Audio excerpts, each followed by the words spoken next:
All right, so here's another cheap hammer old world battle report.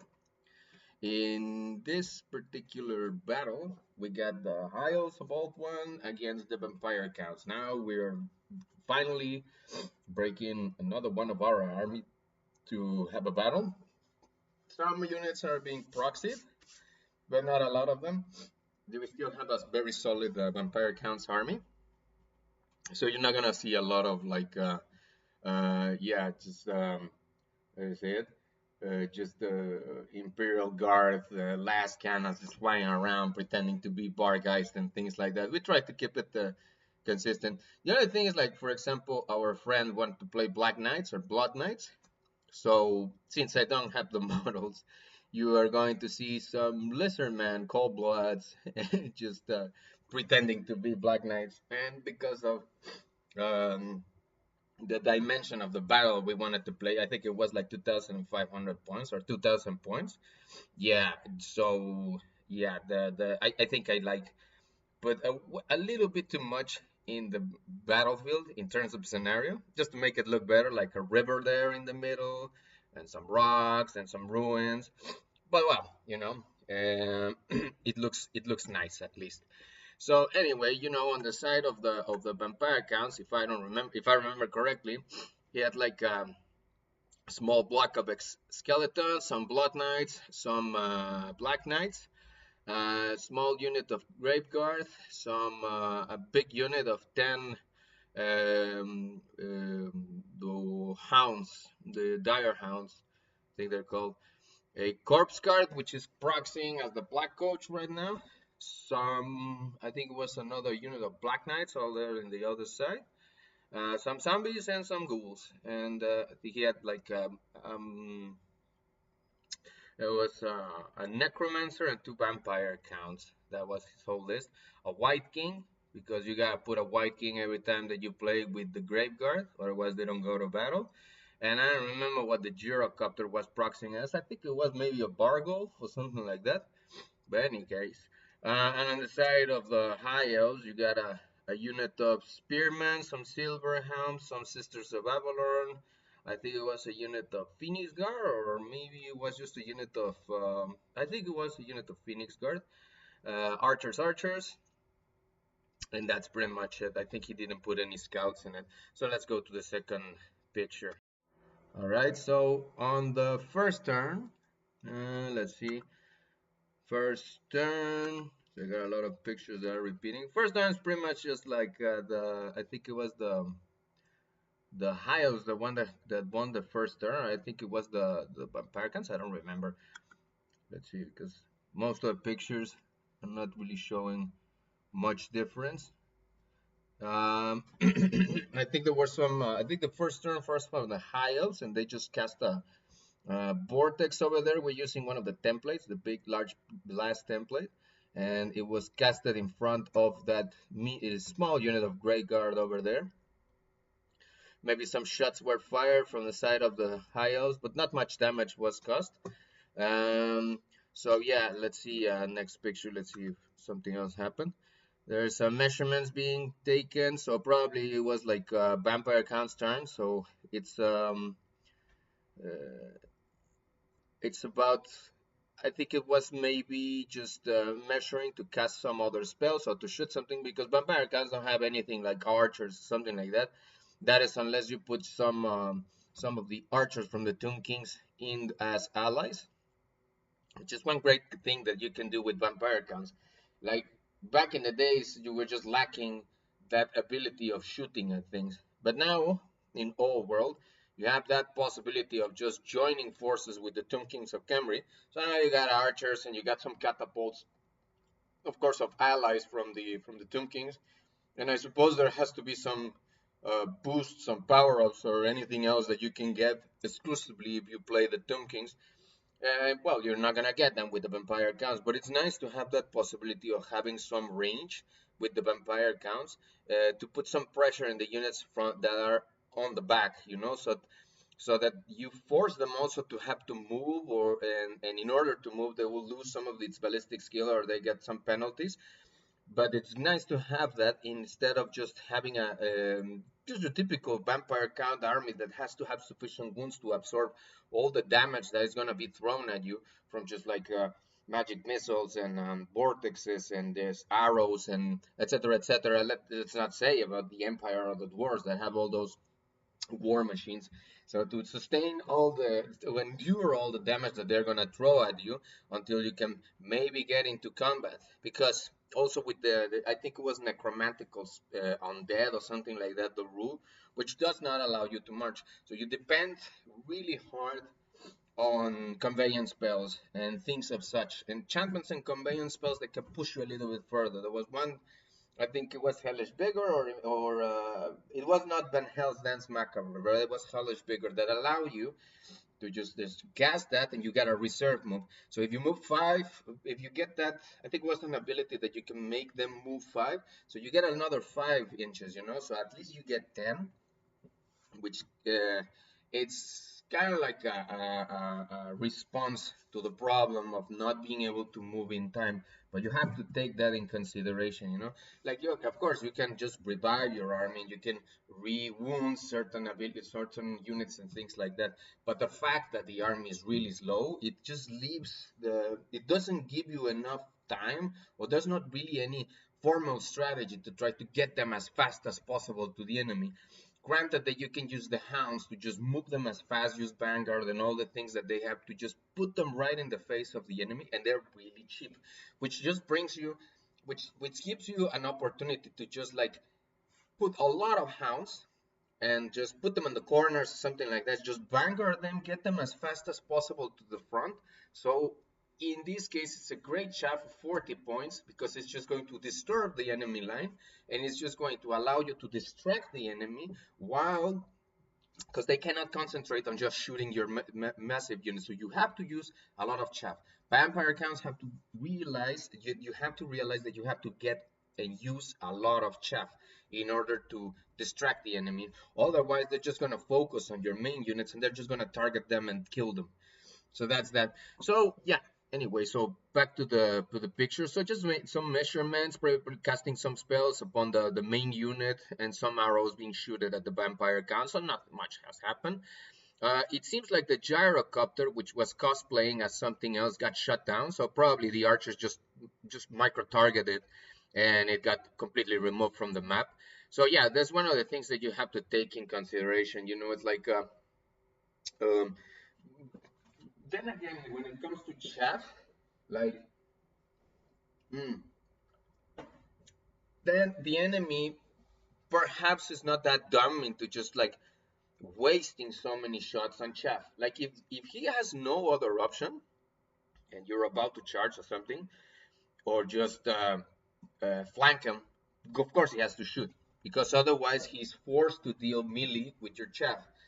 And the chaff is not that great in battle, but at least you disturb the enemy for a couple of turns, or maybe one turn, which is good, so you can just make a big unit of archers or a big unit that is shooty, or some war machines, like you completely make them inefficient at the moment. So that's where the chaff shines. That's how you have to use it. And you have to use there's a lot of chaff within the vampire counts. You got zombie units that cost nothing. You got skeleton units that are like 10 skeletons. You got like 10 wound skeletons that move really slow, but they're really cheap. Of course, don't equip them with a lot of things. Maybe you can put some shields in it just to make them a little bit more tougher, or to resist a little bit more of damage. But then again, it's like it's 10 wounds that are just slowly creeping into the enemy, and you can use them in a way that you can put the vampire count on inside of the unit. But then again, if it gets shut down, then they're gonna target the vampire. So what you can do is just put 2 layers of those units in front, and just the vampire in the back, just waiting with his movement 6. He can just shuffle between those 2 units to get some cover out of it.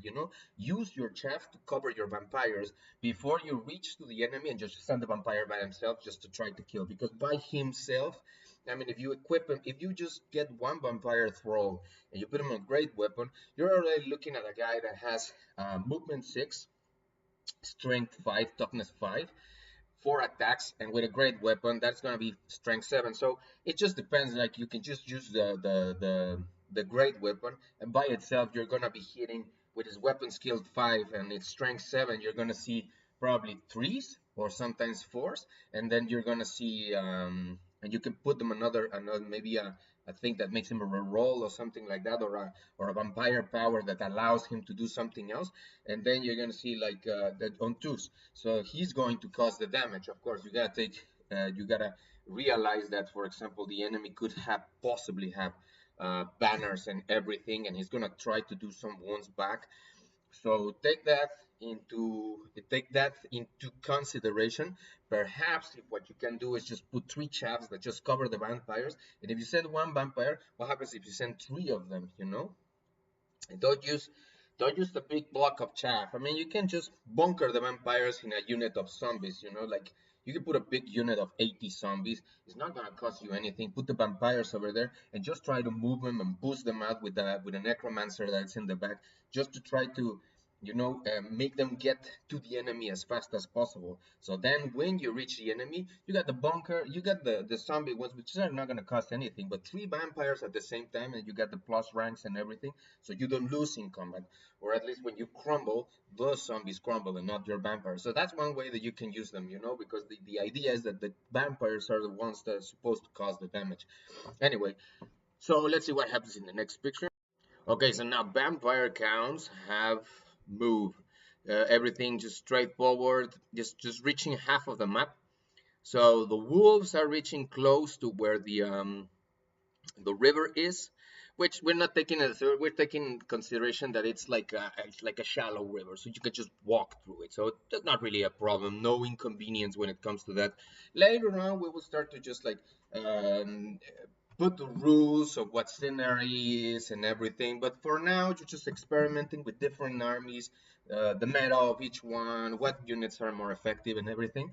But later on, we'll start experimenting, making different sorts of lists or different sorts of battlefields, just to make it more entertaining for ourselves and perhaps for the people that are looking on our battle reports. Anyway, so everything moves. Not much is going on. I think the White King is moving over there. Um, and of course, like the units from behind, the zombies, the graveyard, and everything just moves very slowly. So it just has its 4 inches move. So it's not going to reach that very far, but at least, for example, in terms of heavy cavalry or the cavalry or everything, yeah, it gets to a certain point. The black coach, I think it had as rule that you're gonna, in the command phase, you gotta declare if it's going to be an incorporeal black coach or if it's going to become corporeal. So of course, most of the people, what they do is first you put it as incorporeal, so that no arrows, nothing can hit it because it is phantasmagorical. And then when you are certain that you're gonna reach a charge, then in that turn you make him corporeal, and then you charge, and then you execute as many damage as it does. As far as I've seen, there's not really much that it does, man. I mean, you got the sight of the specter that is riding it, and you got the horses, etc., etc. But honestly, like I mean, like impact hits and everything, but it does not do that much damage to justify its cost. I think it's a harassing unit that can be ethereal by itself and get to the enemy. I think it's interesting, but it depends on the way that you want to play it. But at least for me, I didn't fell in love with it. I don't think it's that great.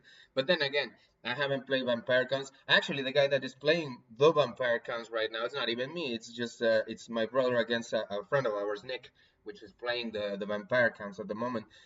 So yeah, that's the thing. It's like at least for me, it just didn't work that well. But I haven't used them. I haven't played with the vampire accounts. I'm just analyzing the rules just now. And of course, we mostly just played Empire against High Elves, so it's gonna take some time until we can grind another army, and not necessarily to perfection, but to a certain level, which we see, okay, this works and this doesn't. So anyway, so obviously there's going to be some retaliation on the side of the Elves. Let's check out the next picture. So yeah, the wolves are crossing the river. Everything is shuffling to the front, and of course, this is where elves shine in a way. It's like, okay, yeah, now you get to that point at which elves are going to start shooting their arrows and casting their spells and magic missiles, and this is where you sustain most of the damage. So that's what you have to consider when taking vampire accounts. Like, you have to have enough chaff in order to absorb all this damage that you're gonna get dealt with, and then later on is when you actually turn the tables around So let's see the next uh, in the next picture what happens. So in this next picture, yeah, well, the high elves went into the engagement. They completely obliterated the wolves, which were crossing the river, the shallow river. So the Bargolf is gone. The wolves have been completely annihilated because their purpose is not really to fight. As I said, it's to distract, and maybe you can just uh, mm, here's the issue, because they got the necromantical dead thing, so they cannot flee. So you got a unit that is purely chaff, purely to be destroyed. Why? Because they're not really good at combat. They got like a couple of attacks and everything, and they're very cheap, so that's a good thing.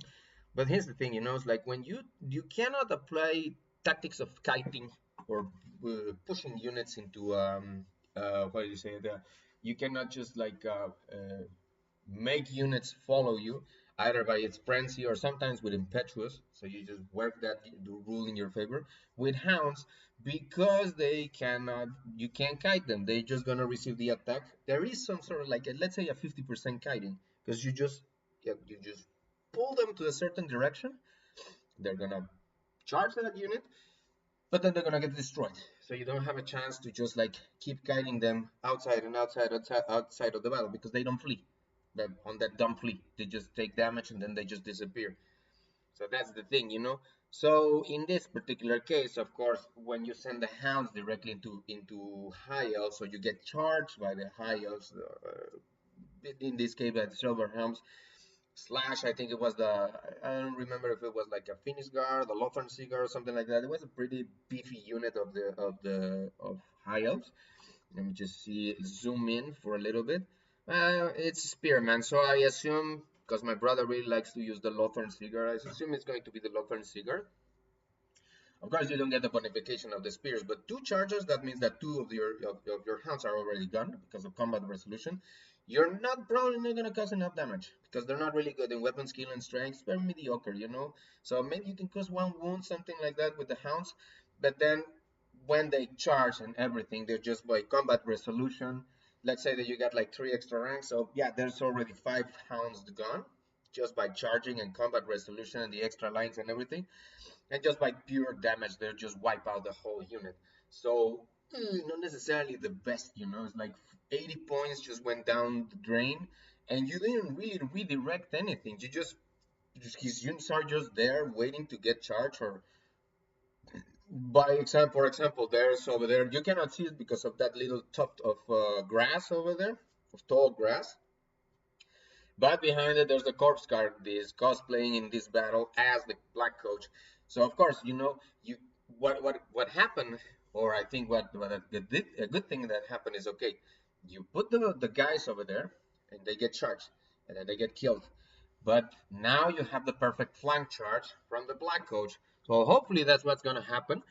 And everything else just shuffle to the front pretty much. Let's see what happens in the next picture. Well, it's not very clear because it's very blurry. Let me see the next one. Okay, now this one is much better. So yeah, this is an aerial view of what was happening. So there was like I think it was like a reform or something like that. Um, he just reformed his troops because he's getting like he is literally getting charged in the flank. There are some Illyrian rivers behind him. Something probably just went. It's very difficult to know. I think it's like, and of course, this is just purely from a speculation and memory that I have. But I think that what happened is that he reformed his troops in order to get like to get charges or to get uh, or to try to charge other units once they cross. And of course, the Black Coach charged the Silver Helms on the flank. I don't necessarily know why this formation happened or why did this happen, but yeah, this is the case. The Lothar Seaguard are also facing that direction, so I don't know. Maybe they just want to close the gap, or are they expecting to get charged, or maybe the Silver Helms got clipped over there. because I think they were obstructed by that tree over there. So maybe they just repositioned and then they got charged by the black coach. I think that was.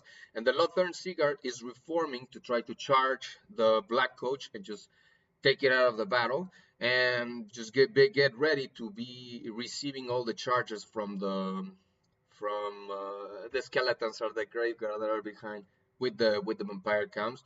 And I think there's another unit over there. There are Libyan Rivers, but they're cosplaying as Black Knights because I don't remember that he deployed any Libyan Rivers in this battle. Now the rest of the army is just shuffling forward. As I say, it's just slow. And as you see, there's a couple of skins over there in the battlefield. That's because of invocation of Nehek.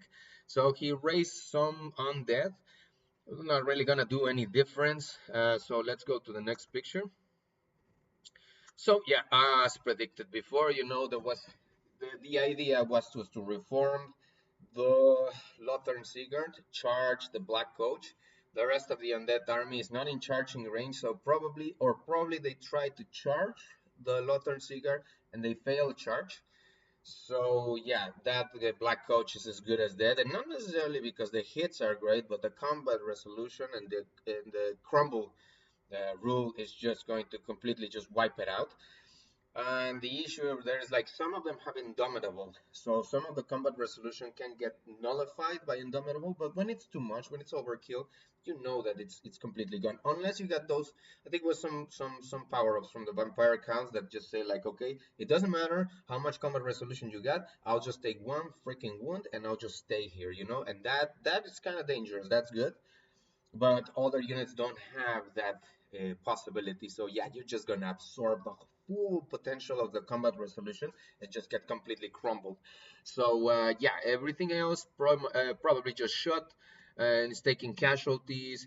As you can see, there used to be a unit of Black Knights supporting the Blood Knights, and they're not there anymore. So yeah, it's not looking great for the vampire counts. Let's see the next picture. What happens?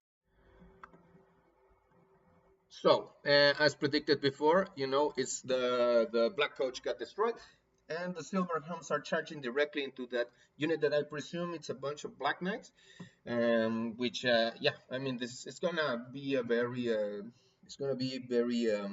do you say it? It's going to be a very even match because none of them have really anything that has an edge over the other one. I mean, whoever has the charge has kind of the advantage because, and especially if it's Silver Hounds, because they get that +1 strength and get that, they get the charge, they get that +1 strength when they hit, and they always strike first. So I don't think there's going to be enough of the Black Knights. If two of or three of them die by this thing, there's not going to be enough to retaliate or do enough damage, and then by combat resolution, they'll just be crumbled. And the Lothar Seaguard completely destroyed the Black Coach, and it reformed to its front to expect the charges of the rest of the army. Curiously enough, on the other side, it seems like something has arrived into battling with the archers, and I believe it could be possibly a unit of zombies or something like that was raised and then charged that unit of archers. It's not gonna really do much damage, but let's see in the next picture what happens. Okay, so this is a much clearer view of what the situation was. Um, so let's see what happens next. There's a couple of wounds allocated on the heroes as well, so that's interesting.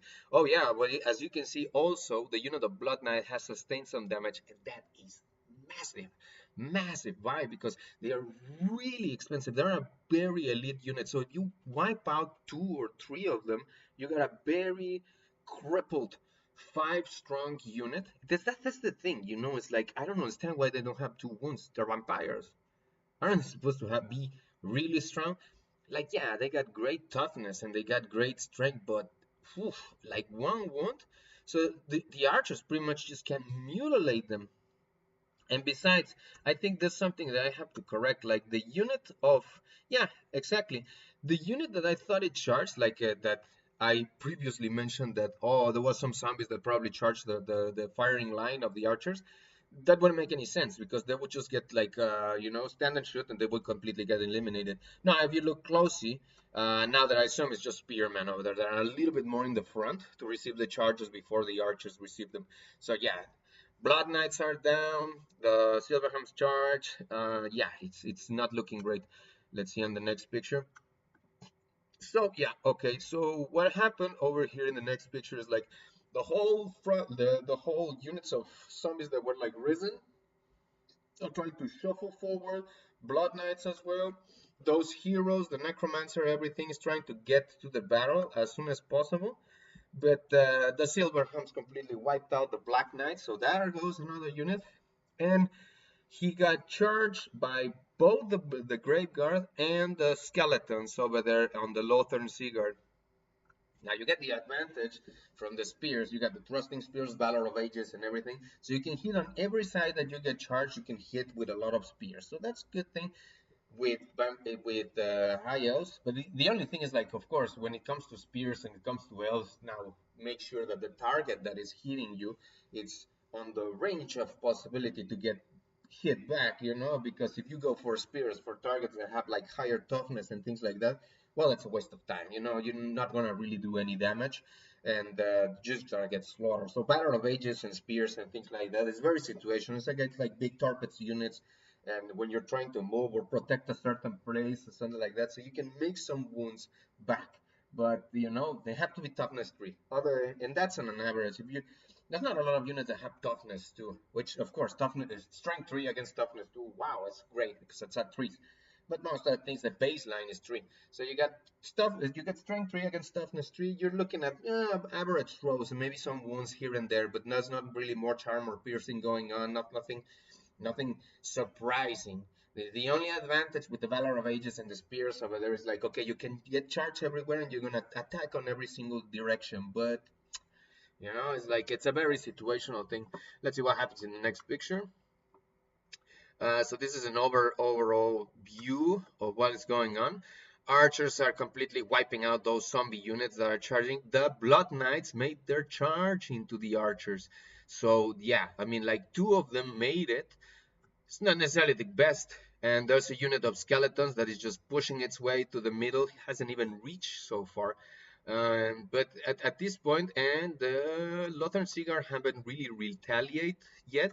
I think it's my brother is taking like his dice roll. So probably it's gotta be one of those combats. But the Blood Knights made it. Some of the zombies made it to the archers.